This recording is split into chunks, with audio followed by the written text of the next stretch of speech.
पुरीर जगन्नाथ मंदिर सहित जड़ित अनेक विश्वास एवं रहस्य रहिछि जहा आश्चर्यजनक। ओडिशार पुरीर जगन्नाथ मंदिर रे स्थापित प्रभु जगन्नाथ, बलभद्र एवं सुभद्रांक मूर्तिगुड़िक असंपूर्ण। एहा पछरे थिबा रहस्य एवं आकर्षणीय कहानी रे लुचि रहिछि जहा विषय रे समस्ते जानती नाही। एपरि परिस्थिति रे आसंतु जानिबा जगन्नाथ जी को असंपूर्ण मूर्तिर रहस्य विषय रे विस्तारित भाव में। गुड आफ्टरनून आपण समस्त को मो तरफ नमस्कार। आशा करुच्ची आपण माने समस्ते भलरे थिबे। ताले चलंतु वीडियो आरंभ करिबा। किंतु वीडियो आरंभ करबा पूर्वरु आपण मानक भितर केही जदि आज मो चैनल ले नुआ थांती ताले प्लीज प्रथम मो चैनल को सब्सक्राइब कर दियंतु। पाखरे थिबा बेल आइकन को क्लिक करंतु जहा फल रे मो नुआ नुआ वीडियो रो नोटिफिकेशन आपण मानक पाखरे खूब शीघ्र पहुंची जिवो। प्रतिवर्ष ओडिशार पुरी रे आषाढ़ मास शुक्ल पक्ष द्वितीय तिथि रे प्रभु जगन्नाथଙ୍କ रथयात्रा बाहर करा जाए। एही वर्ष एही यात्रा 27 तारिख रु आरंभ हेबाकु जाउछि।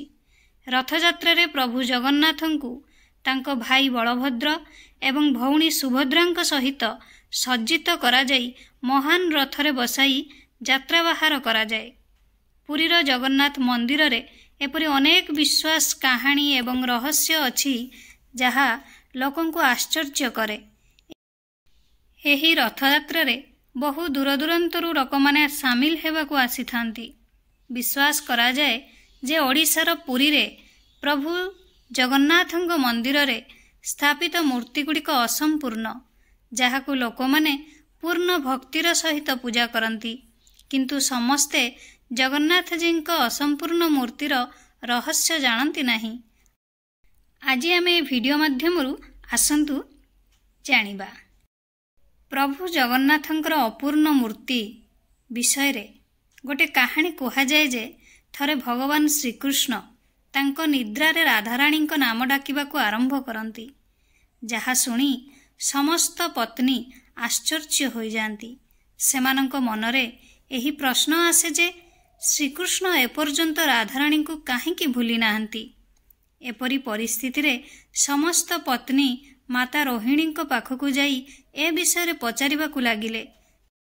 समस्तंक जिद्दी देखी रोहिणी प्रभु श्रीकृष्ण एवं राधाराणी कहानी कहिबाकू राजी हेले एवं सुभद्रांकु द्वार जगिबाकू कहिले। एहा परे सुभद्रा जगी बसिथिले एवं काहाकू भितरकू प्रवेश करिबाकू देले नाही। समस्ते माता रोहिणी द्वारा वर्णित कहानी को बहुत ध्यानर सहित शुणुथिले।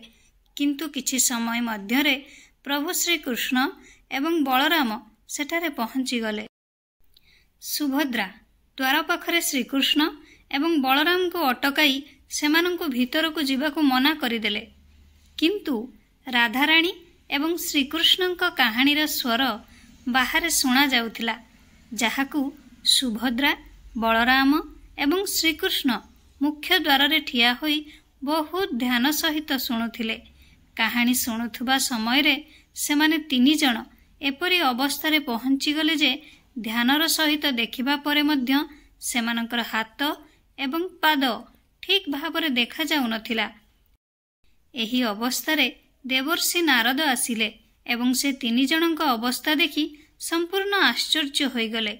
सही समय नारद जी भगवान श्रीकृष्ण को कहिले जे साधारण लोकंकु दर्शन देबा पई तुमे सर्वदा महाभाव रे बुड़ी रहिथिबा मूर्ति रूप रे पृथ्वी रे बसी रहिबा उचित। भगवान एहा ग्रहण कले। एहाकु पूर्ण करिबा पई किछि समय परे राजा इंद्रद्युम्न जणे कारीगरंकु एही तीनोटी मूर्ति करिबाकू अनुरोध करंती। सही समय तीन जनकर कुशली कारीगर भगवान विश्वकर्मा जणे वृद्ध व्यक्ति रूप रे आसी राजा को कहती जे से भगवान नीलमाधव, सुभद्रा एवं बलराम को मूर्ति तैयारी करि परिबे। किंतु एथिपई तांकु एक शर्त रे राजी हेबाकू पड़िबो। से एक शर्त रखिथिले जे 21 दिन मध्य रे मूर्ति तैयारी करिबे। किंतु से एही काम एका एक कोठरी रे करिबे। एही समय रे केही कोठरी रो द्वार खोलिबे नाही। राजा एहा ग्रहण कले एवं तापरे भगवान विश्वकर्मा द्वार बंद करी मूर्ति तैयारी करबा आरंभ कले। प्रतिदिन कोठरी करत, हातुड़ी एवं छेणीर शब्द शुणा जाउथिला। ଏହା ଲୋକଙ୍କୁ ସନ୍ତୋଷ ଦେଉଥିଲା ଯେ ମୂର୍ତ୍ତି ଭିତରେ ତିଆରି ହେଉଛି, କିନ୍ତୁ ଗୋଟିଏ ଦିନ କୋଠରୀରୁ ଶବ୍ଦ ଆସିବା ବନ୍ଦ ହୋଇଗଲା। ଏପରି ପରିସ୍ଥିତିରେ ରାଜା ଚିନ୍ତିତ ହୋଇଗଲେ ଏବଂ ତାଙ୍କ ମନରେ ବିଭିନ୍ନ ଚିନ୍ତା ଆସିବା ଆରମ୍ଭ ହେଲା। ରାଜା ଅନୁଭବ କଲେ ଯେ ବୃଦ୍ଧ ବ୍ୟକ୍ତିଙ୍କ ସହିତ କିଛି ଘଟିଛି। ଏହାପରେ ସମସ୍ତ ପରିସ୍ଥିତି ଭୁଲି ରାଜା କୋଠରୀର ଦ୍ୱାର ଖୋଲିଦେଲେ। ସେହି ମୁହୂର୍ତ୍ତରେ ଭଗବାନ ସେଠାରୁ ଅଦୃଶ୍ୟ ହୋଇଗଲେ ଏବଂ କୋଠରୀରେ 3ଟି ମୂର୍ତ୍ତି ଅସମ୍ପୂର୍ଣ୍ଣ ରହିଗଲା। ଏହା ଦେଖି ରାଜା ଅନୁତାପ କଲେ ଏବଂ ଏହା ଈଶ୍ୱରଙ୍କ ଇଚ୍ଛା ବୋଲି ଭାବି ମନ୍ଦିରରେ ଜଗନ୍ନାଥଜୀ, ସୁଭଦ୍ରା ଏବଂ ବଳଭଦ୍ରଙ୍କର ଅପୂର୍ଣ୍ଣ ମୂର୍ତ୍ତି ସ୍ଥାପନ କଲେ। ସେବେଠାରୁ ପୁରୀ ମନ୍ଦିରରେ ଭଗବାନଙ୍କ ଅପୂର୍ଣ୍ଣ ମୂର୍ତ୍ତି ପୂଜା କରାଯାଏ। ପ୍ରତି 12 ବର୍ଷରେ ଯେତେବେଳେ ଅଧିକ ମାସ କିମ୍ବା ମାଲ ମାସ ହୁଏ, ପୁରୀର ଜଗନ୍ନାଥ ମନ୍ଦିରରେ ନବକଳେବର ଉତ୍ସବ ମଧ୍ୟ ପାଳନ କରାଯାଏ। ଏଥିରେ ପ୍ରଭୁ ଜଗନ୍ନାଥ, ସୁଭଦ୍ରା ଏବଂ ବଳଭଦ୍ରଙ୍କର ପୁରୁଣା ମୂର୍ତ୍ତିଗୁଡ଼ିକୁ ବଦଳାଇ ନୂତନ ମୂର୍ତ୍ତି ସ୍ଥାପନ କରାଯାଏ। ଏହି ମୂର୍ତ୍ତିଗୁଡ଼ିକ ନିମକାଠରୁ ତିଆରି। ଏହି ପର୍ବକୁ ପ୍ରଭୁ ଜଗନ୍ନାଥଙ୍କ ଶରୀର ତ୍ୟାଗ କରି ନୂତନ ଶରୀର ଗ୍ରହଣ କରିବାର ପ୍ରତୀକ ଭାବରେ ବିବେଚନା କରାଯାଏ। ଆଶା କରୁଛି ଆପଣମାନଙ୍କୁ ଭିଡ଼ିଓଟି ଭଲ ଲାଗିଥିବ। ଯଦି ଭଲ ଲାଗିଥାଏ ତାହେଲେ ନିହାତି ଲାଇକ୍, କମେଣ୍ଟ, ସେୟାର, ସବସ୍କ୍ରାଇବ୍ କରିଦେବେ। ମୋତେ ତାହେଲେ ବିଦାୟ ଦିଅନ୍ତୁ। ପୁଣି ଦେଖା ହେବ ନେକ୍ସଟ ଭିଡ଼ିଓରେ। ନମସ୍କାର।